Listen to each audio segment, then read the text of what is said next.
not just for some, but for everyone. And now, thank you, Riley. And now, in the spirit of beloved community, let's greet and welcome each other to this new day as we share our congregational affirmation, we need not think alike to love alike. Please feel free to move around and greet your neighbors, and for those of you online, please feel free to unmute and introduce yourself.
Okay, it's time to sit back down.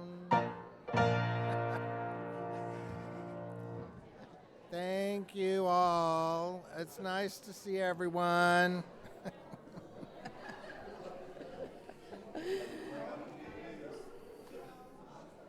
Clearly, we need a bowl, a singing bowl. What is wonderful to see is the camaraderie and the openness to each other.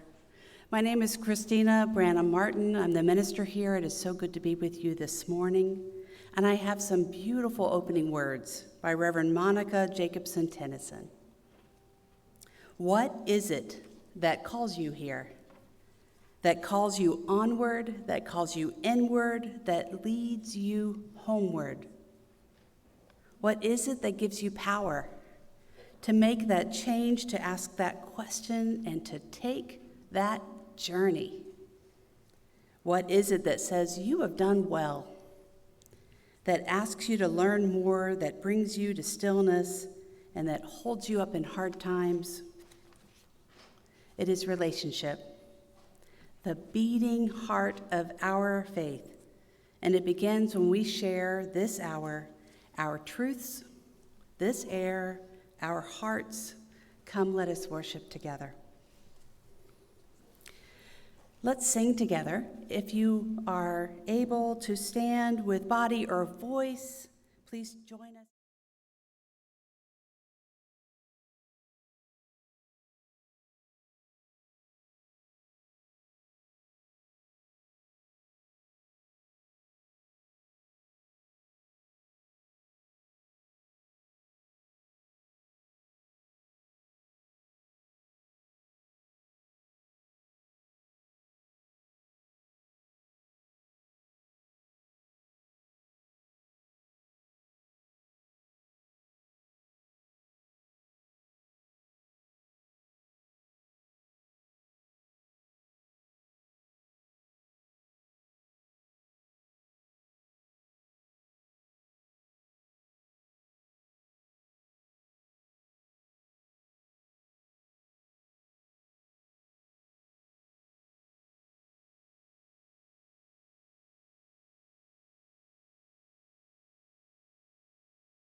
Now we pause to reflect on matters of the heart.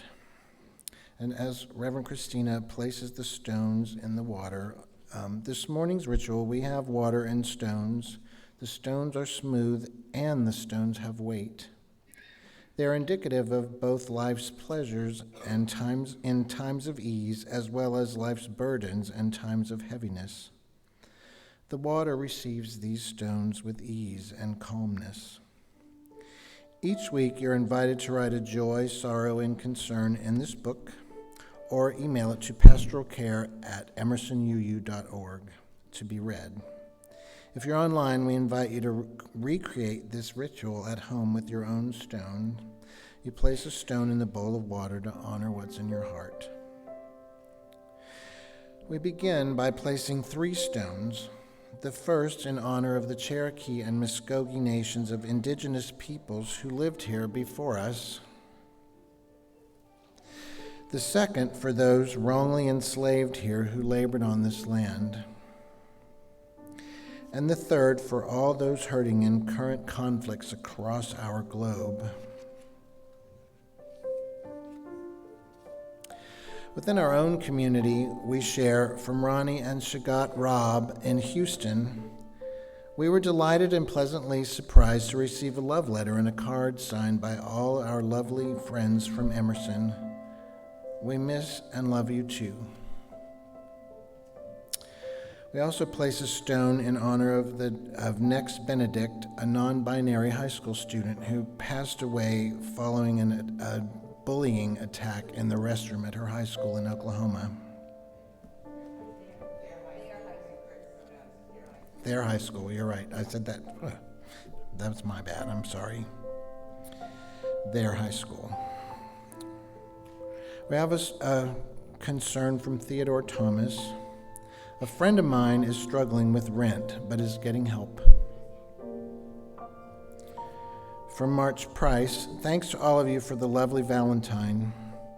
Although we may see you infrequently, please know that we value you and are grateful that all of us are part of our community, our nurturing community at Emerson.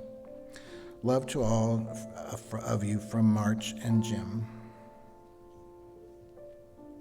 From Susan Ullman, my joy is that I've survived COVID from January, but I am dealing with its complications.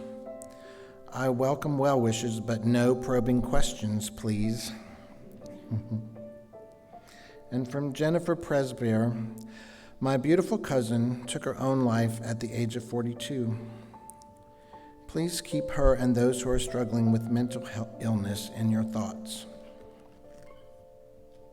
I know there are many things that are not spoken and not written today, so we also place one final stone for those. In thankful awareness, let's say the Buddhist prayer of loving kindness. Please read the words with me that are printed in your order of service. May we all be filled with loving kindness. May we all be free from harm and suffering. May we all be well in body, heart, and mind. May we all be at peace. Blessed be. And now, Claudia would like to come and say a few words.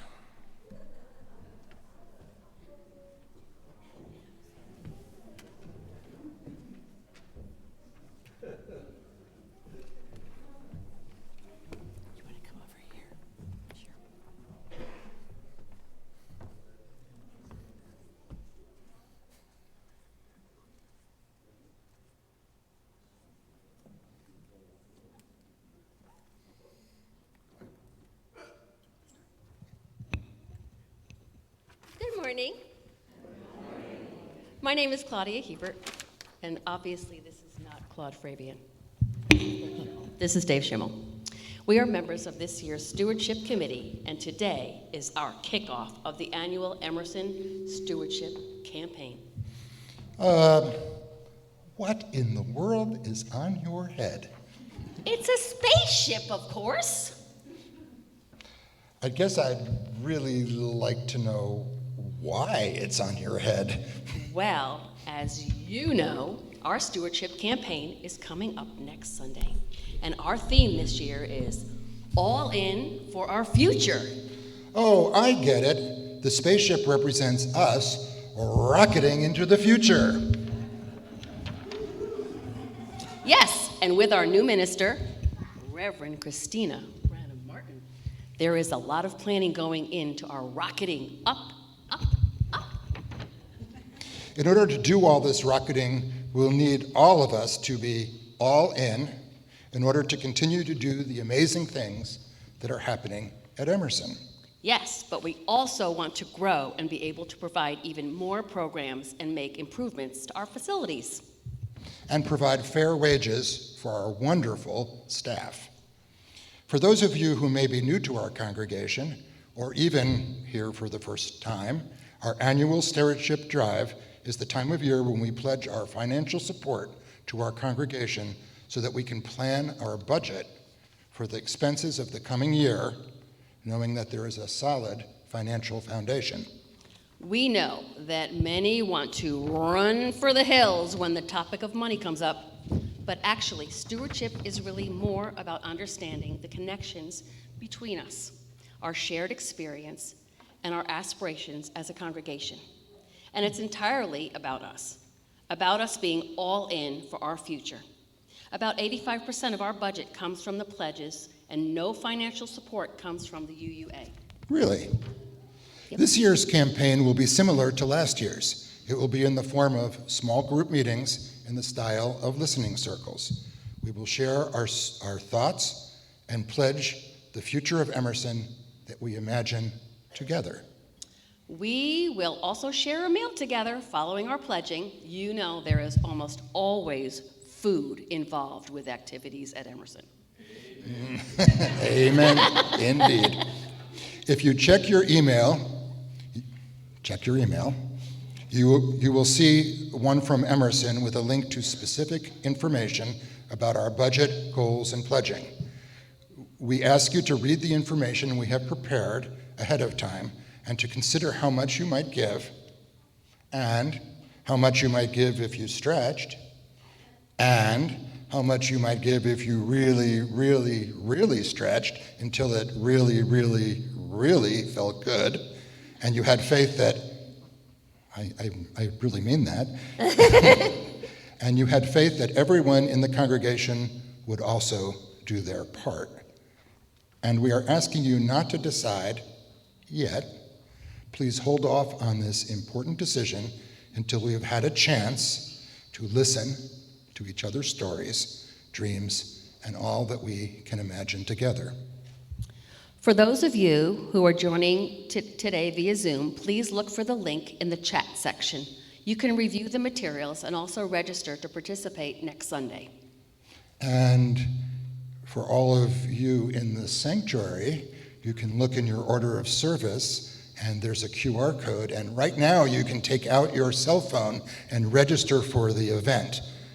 And we're asking everyone to register, even if you can't make it next Sunday, because there's information that's gathered when you register that will provide opportunities, or for you to give information about opportunities to complete the process. And for food information. And for food information. Please That's help key. us That's plan so that we can have food for everyone. Yes. Oh, you go. Yes, I am really looking forward to next Sunday and sharing our hopes and dreams for Emerson with all of our members. Me too. I'm ready to be all in for our future, and I hope you are too.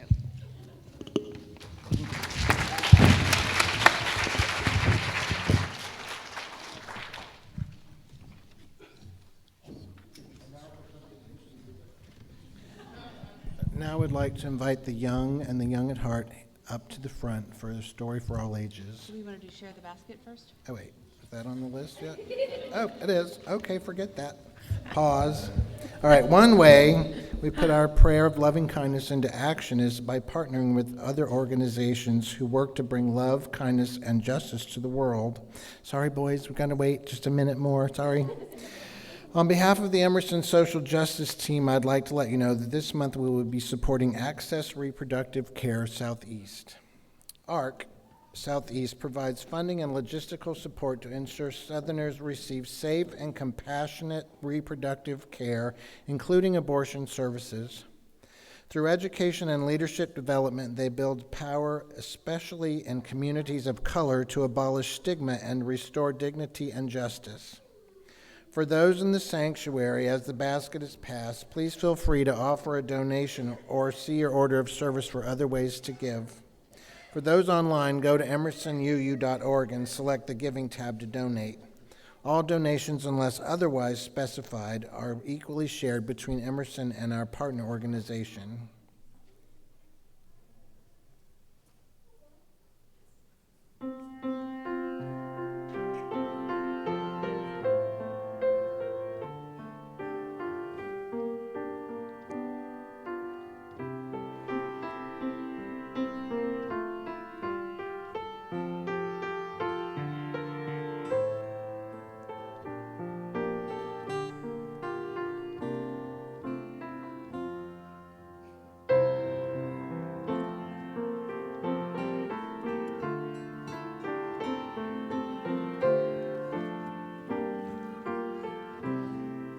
Okay, now I think I'm going to start my day over and go back home and go to bed and start again. And now we can do our story for all ages. So come on up now, Jay. It's your turn.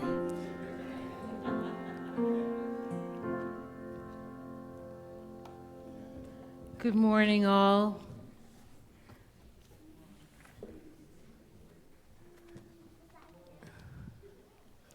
This morning I'm going to be reading a story called The Invisible Web, written by Patrice Karst. The very best news ever has begun to spread all over the world, one heart at a time. Shout it from the mountaintops. Every single one of us is connected to those we love by invisible strings. That means Giovanni and her daddy are always together, even though he moved to a new house. Omar can feel the tugs of love from his parents, even though he is living far away at school. Mr. Chan still feels Mrs. Chan close by, even though she died such a very long time ago. And you, at this very moment, may feel the string of someone close to you, even though they aren't there. You can't see it, but it's real. Our strings reach to everyone we know. They travel far and wide to families and friends, classmates and coaches, to bus drivers and babysitters, neighbors and pets, to aunts and uncles, and grandparents and grandchildren, and countless other people.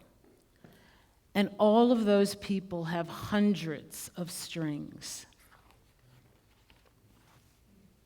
Soaring high over rocky peaks and across the 7 seas, deep into the jungles and valleys, and winding through the busiest of cities, all these strings crisscross one another and create a nest that covers the planet, interlacing us together, cradling us forever.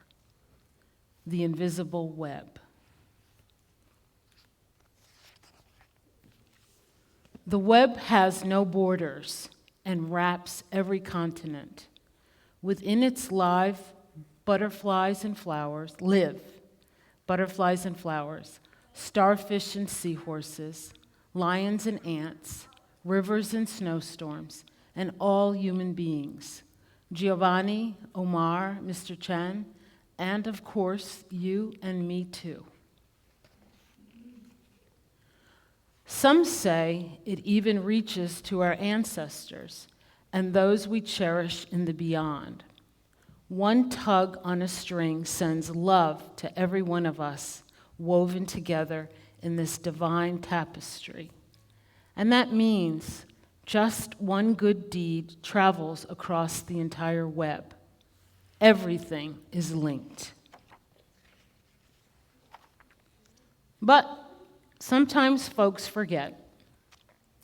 When they can't feel their strings, they forget about our invisible web. And that's when strings get tangled up. Like when lonely Louisa isn't invited to sit with anyone at her school at lunchtime.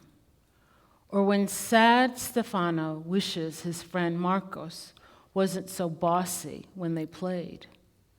Or when Mrs. Patel struggles at work without help and she just wants to quit. Even violence and war can erupt when too many of us forget the web. When strings are ignored, they can become weak and begin to unravel. But the more people who care for the web, the stronger it remains. The web feels like every parent since the beginning of time, holding and protecting each one of us in millions of gentle arms. What could be stronger than all those hands holding us close? So many supportive fingers can always find a way to untangle strings so that love can flow again. But it's up to every one of us to spread the word. Our time is right now. As we tell our family and friends, sisters will remind brothers, who will write to cousins, who will call their great-grandparents, who will just nod and smile as if they've always known. If we remember the web and tug at it often, nobody will ever be left out. We will see each other more clearly. The people of the world will look into each other's eyes, they will smile at one another, and when one of them cries, they will all want to help.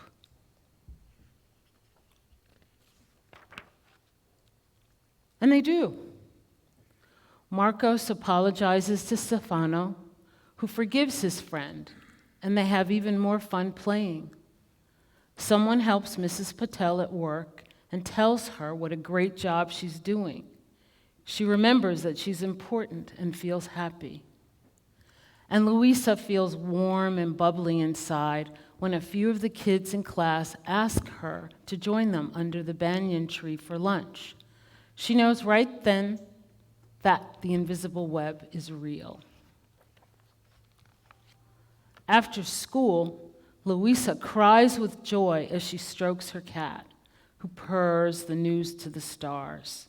And the stars whisper the secret to the clouds, who share it with the songbirds, who serenade the world with this exquisite melody of love at the start of each morning and all during the day, until, as the invisible web glitters in the magic of twilight, the owls take over and hoot the news throughout the night. The invisible web is alive. Its time is right now. It breathes as we breathe, pulsating all over our earth.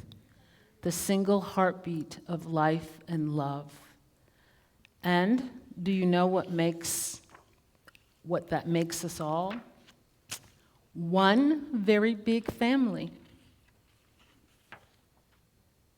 P.S. I just love being right here in the very middle of the invisible web with you, Patrice Karsten, dedicated to the real World Wide Web.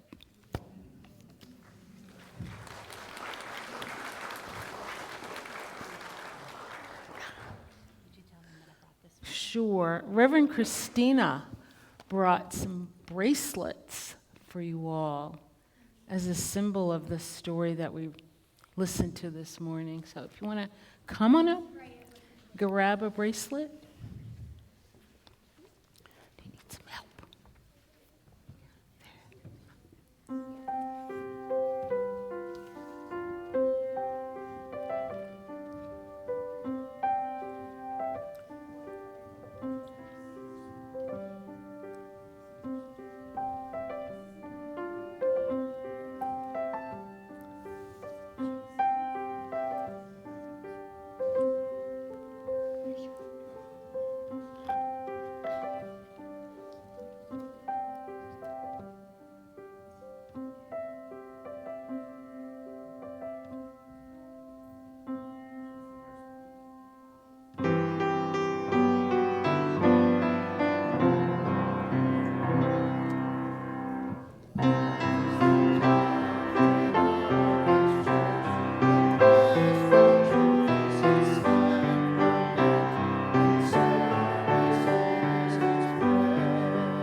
Now that the young ones have gone to be together in the nursery and all of us stay here together, I invite you now to a quiet moment of prayer or meditation and a chance to find our center. For me, I take a deep breath and feel the weight of my body on the chair and feel gravity holding me still. These words by Rosemary Watala Tromer are titled, For When People Ask.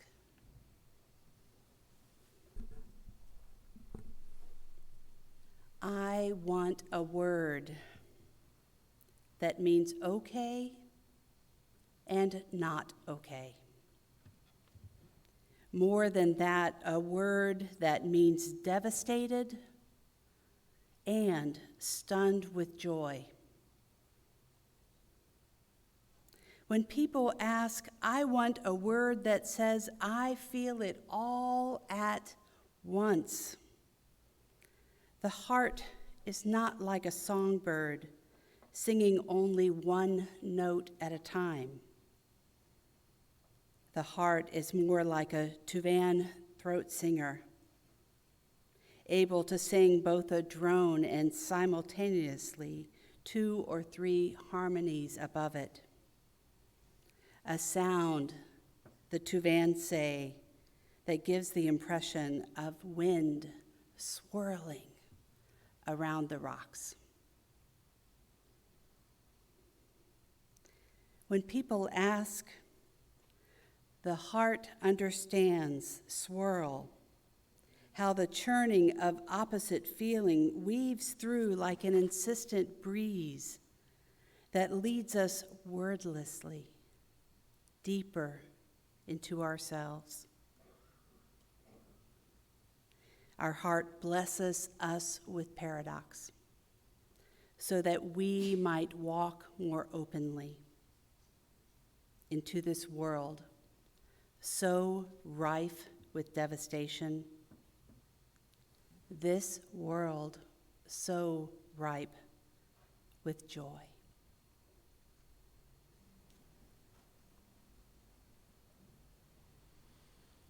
May it be so. In the joyful moment together, we are invited to sing along with this anthem, sung and played so beautifully, one will recognize, Here Comes the Sun.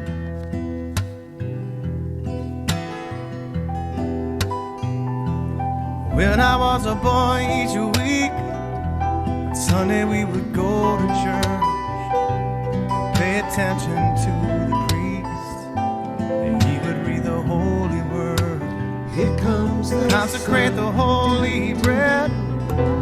Everyone would kneel and bow, and I say, take the old it's all right. differences. Everything is holy now. Everything is holy now. It's been a long, cold, lonely winter. Little darling, it's When I was in Sunday since school, it's been here. we would learn about the time Here comes the Moses sun. split the sea in two. Here comes Jesus made the water and I wine. say, it's I remember feeling sad. Miracles don't happen still.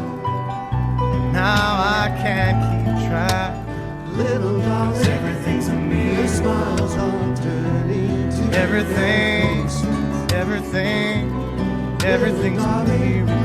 It seems like years since it's been here.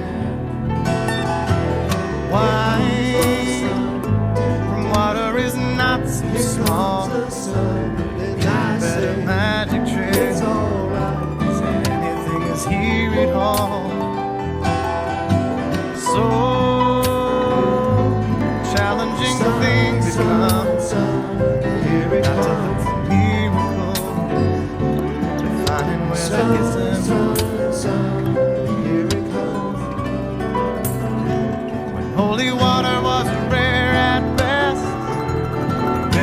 my fingertips.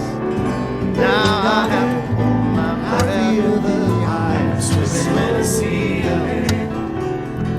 It used to be a world half there. It seems Heaven like circling rain since hands it's down. clear.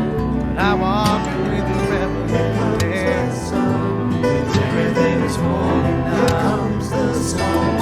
I say it's alright.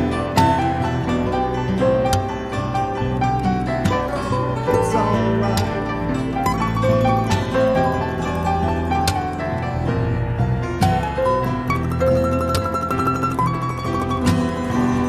Here comes the sun.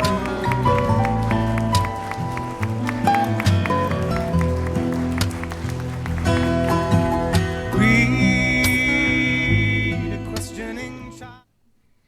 Well, that was beautiful. Thank you. Today's reading is excerpts from Who Says Unitarian Universalist Principles Are Easy by Reverend Meg Barnhouse in UU World on 11/23/2009. I've gone to a lot of church services in my time. When I was 8, wearing my Mary Jane shoes and white stockings and a blue coat with a velveteen collar my mother had made, sitting next to my little sister in her coat identical to mine, trying not to wiggle in the pew, I would make check marks as the sections of the order of service finished. Hymn number 1, pastoral prayer, scripture reading, sermon. I love checking off the sermon. We colored in our bulletins and we looked through the hymnals and made ourselves giggle by adding between the sheets to their titles. A Baptist friend says she and her friends added in the bathtub. Okay, turn back, oh man, between the sheets, and we 3 kings of Orient are in the bathtub. Years ago, I came into this Unitarian Universalist community of faith. I'm home. I listen to people talk sometimes about liberal religion as if it's a thin gruel watered down to please everyone. Our 7 principles, they complain, are either too much like a creed or too general to be meaningless. My experience of the principles is that they are deeply demanding. The first one asks me to affirm and promote the inherent worth and dignity of every person, which means I can no longer subscribe to the cheerful Calvinist doctrine of the total depravity of human nature. Now I have to struggle with the worth and dignity of people who do unspeakably awful things, whereas the doctrine of total depravity made that one a no-brainer. I'm supposed to value the democratic process, hearing the voice of everyone equally, allowing everyone to have a say. The UU principles are demanding enough to make me whine. For those who feel they are thin gruel, I have a suggestion.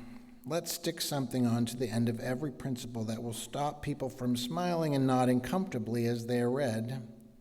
Instead of adding in the bathtub or between the sheets, how about attaching beginning in our homes and congregations? Then would be faced with affirming things like the goal of peace, liberty, and justice for all, beginning in our homes and congregations. Everyone who has raised children knows that peace is often at odds with liberty and that justice demands a disturbance of the peace. To put those 3 together in one principle is outrageous and lovely. It's easier to think about working toward them in a global context than in the context of Cheerios and pajamas, car keys, and cleaning one's bedroom. For me, this faith isn't a thin gruel. It's not even a rich and hearty gruel. It's walnuts and bananas, pancakes, mangoes, arugula, ginger, and avocado. The feast is prepared with effort, enjoyment, persistence, and commitment. Care to join me?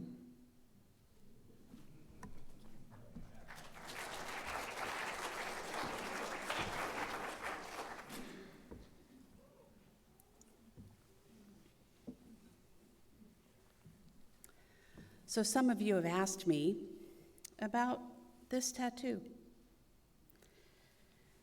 It's on my wrist, and it's an image that was inspired by the Tree of Life painting by Gustav Klimt. 29 years ago, while I was dating my husband Lee before we got married, he gave me a card with Gustav Klimt's Tree of Life on it, and I was moved by the image.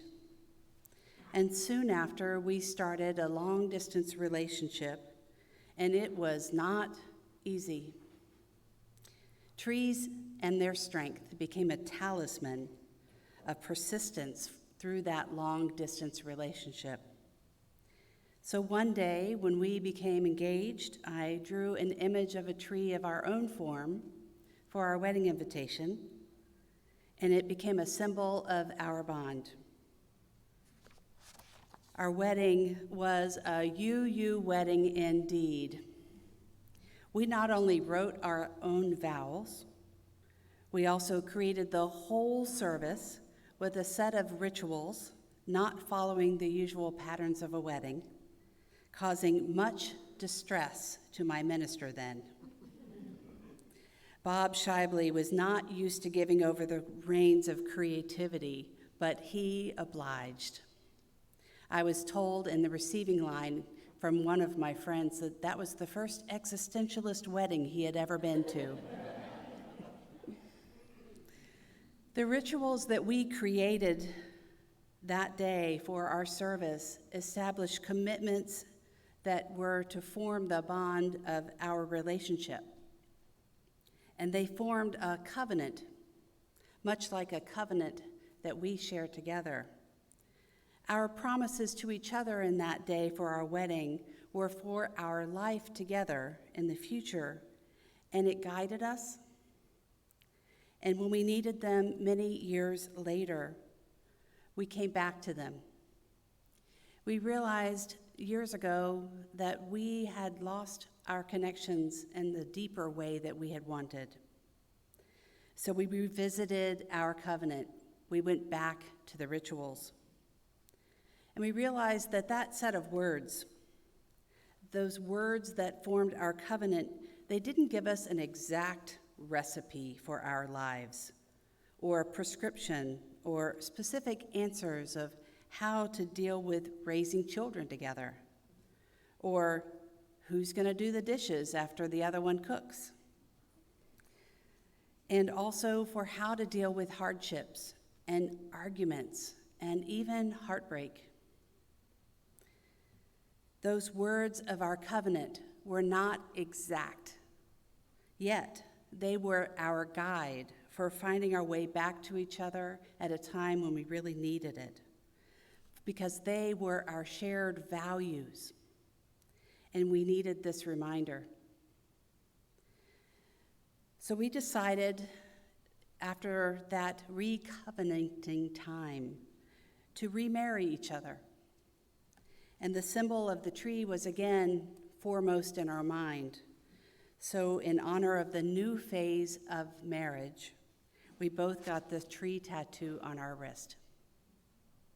It is a constant reminder of our covenantal relationship with each other, and that we need to commit to come back to each other to reconnect, and that we are always in process in ourselves and with each other.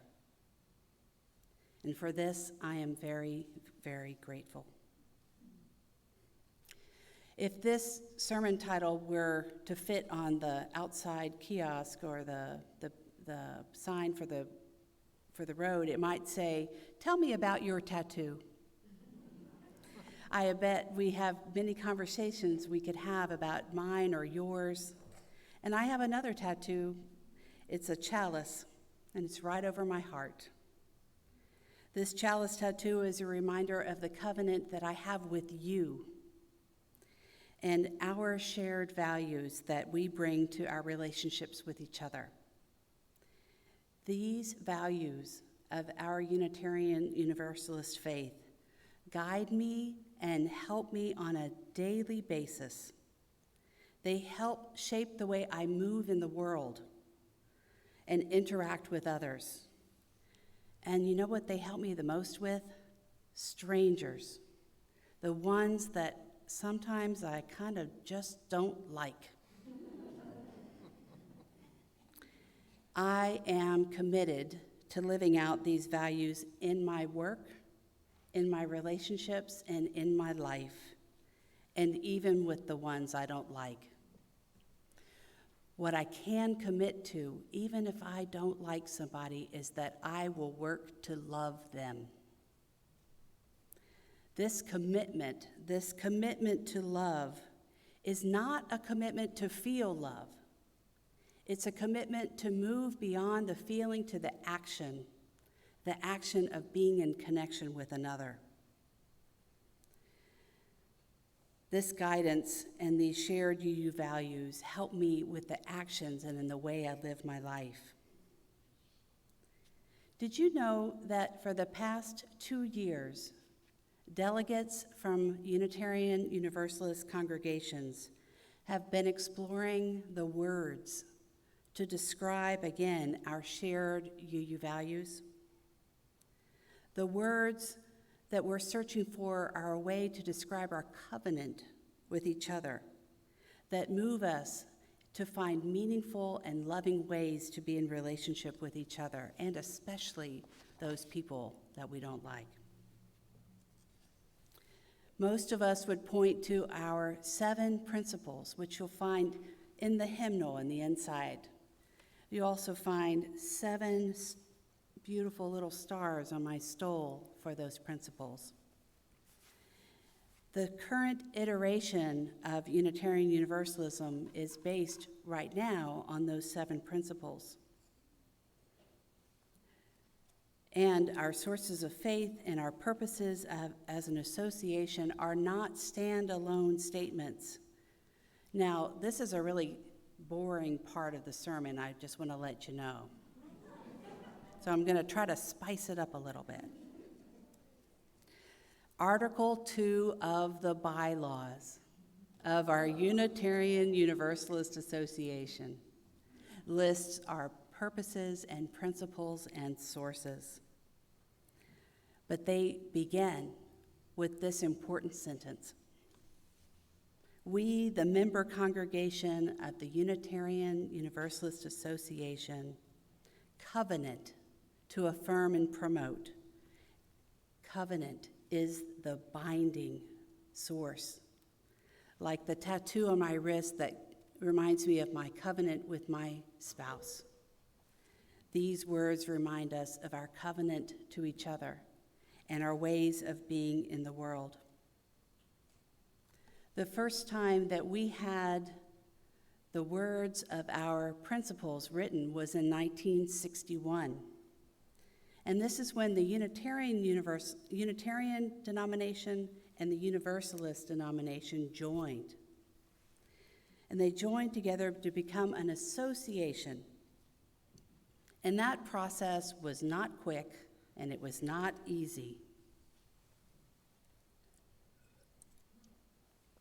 The first set of principles had only 6 principles, and they were passed only after 57 amendments, received over 2.5 years, were made to hone into something that all of these delegates could say this was our new shared faith.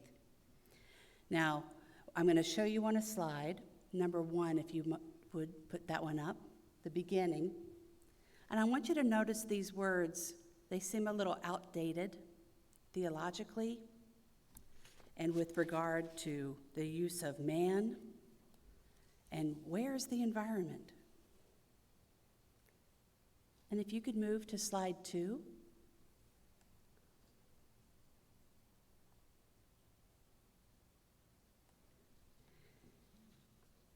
I don't think these fit us anymore.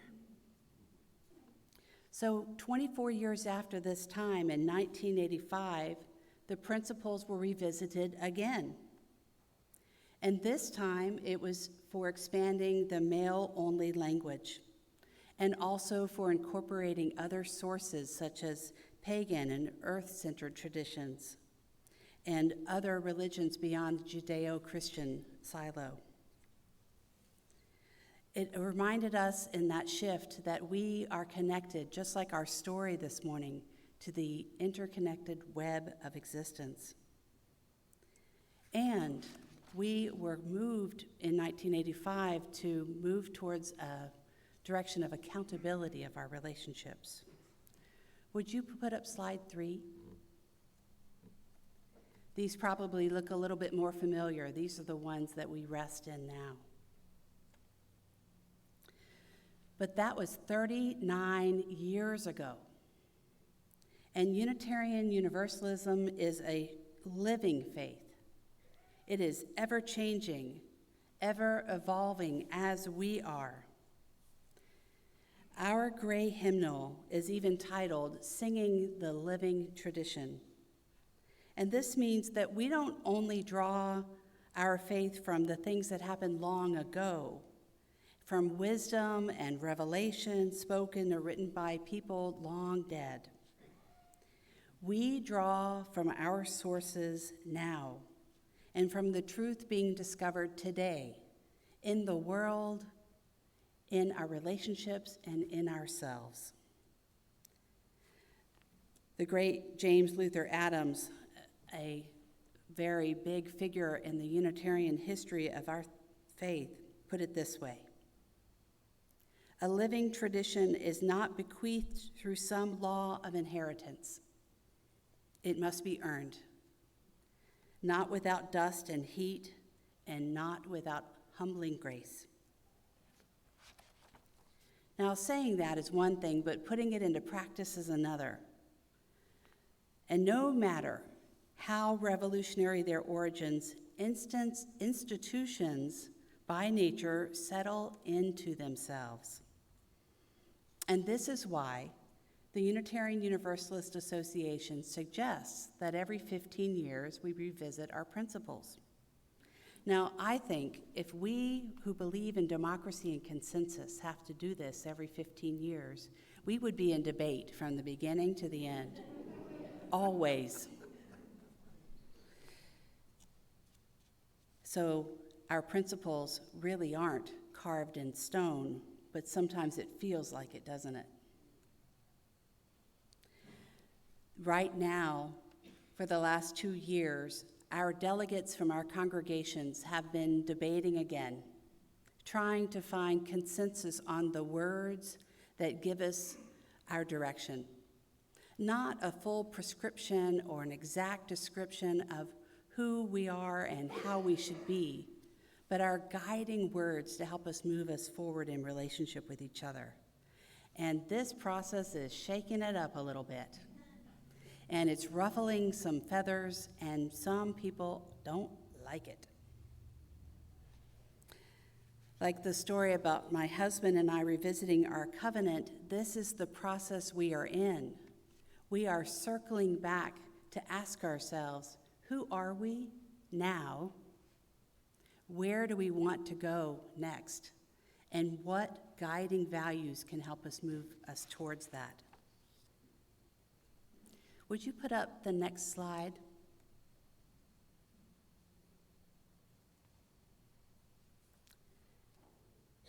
I'm just going to read it because it's important. As Unitarian Universalists, we covenant congregation to congregation and through our association to support and assist one another in our ministries. We draw from our heritages of freedom and reason, hope and courage, building on the foundation of love. Love is the power that holds us together and is at the center of our shared values. We are accountable for one another for doing the work of living our shared values through the spiritual discipline of love. Inseparable from one another, these shared values are, and then the next slide shows interdependence, equity, transformation, pluralism, generosity, and justice. And for the sake of your day, I will not read for you the paragraph for each one of those words. We will have discussions about these proposed changes to Article 2 of the bylaws, which compose our principles and sources and purposes. over the next few months, because delegates for General Assembly, 4 from this congregation, will be able to vote on whether or not they feel like these words encapsulate who we are, where we want to go, and who we want to be together.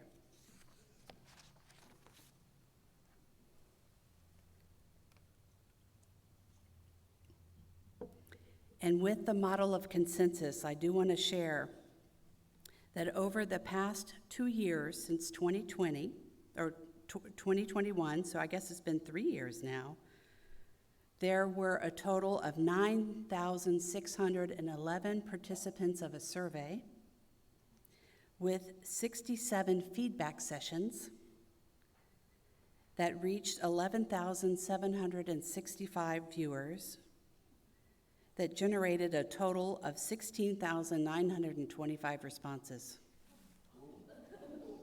Does that sound like the hard, long process of consensus? Yes, it does. So know that your delegates who will represent this congregation in June this year will be taking from you your ideas and views about whether or not these words are right. And to be honest with you, I have some mixed feelings about letting go of the 7 principles. I even once considered putting them as a tattoo. But I'm glad I didn't. I am moved, though, by love being the central value that helps move me forward. And did you know that the word love is not even in our principles from 61 or 85? If you would show the next slide. We all know about word clouds, right? Where you can take a set of text, run it through a computer-generated algorithm, and it pulls up the words in size based on how often they are mentioned. These are the words that were the most commonly written in our gray hymnal. And the next slide is of our next hymnal, the teal hymnal. Look at that.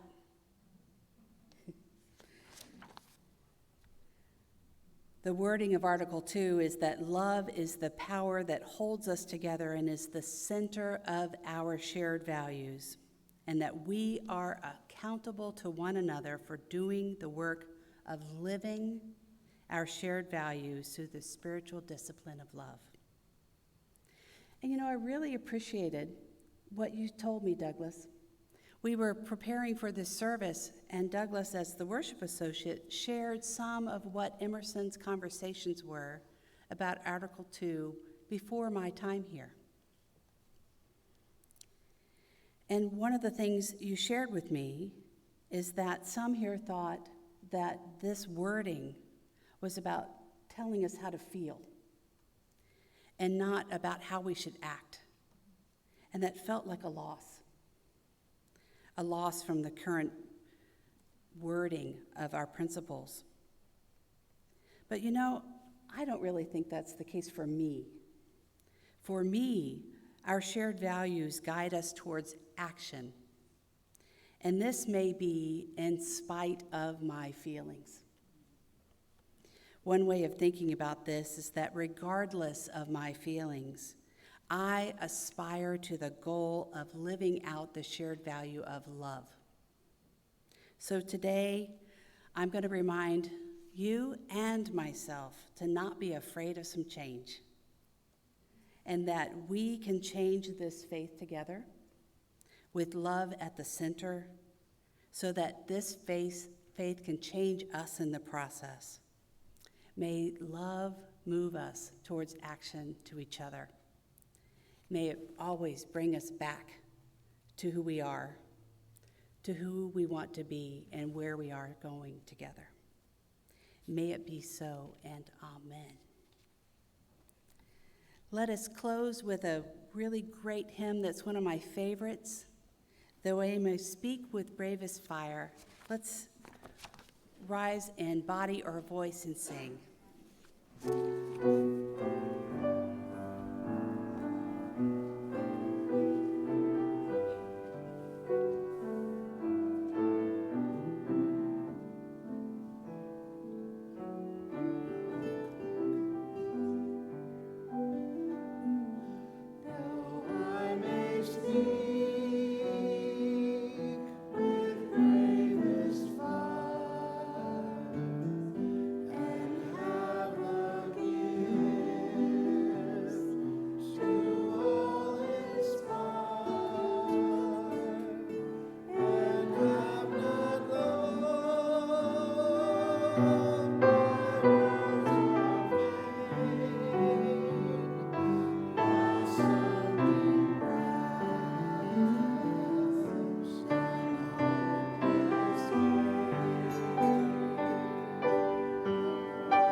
And I invite Riley now to come forward to help me extinguish the chalice.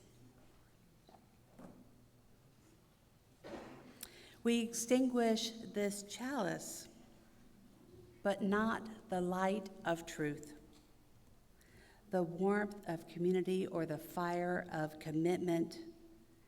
These we carry in our hearts and out into the world until we are together again.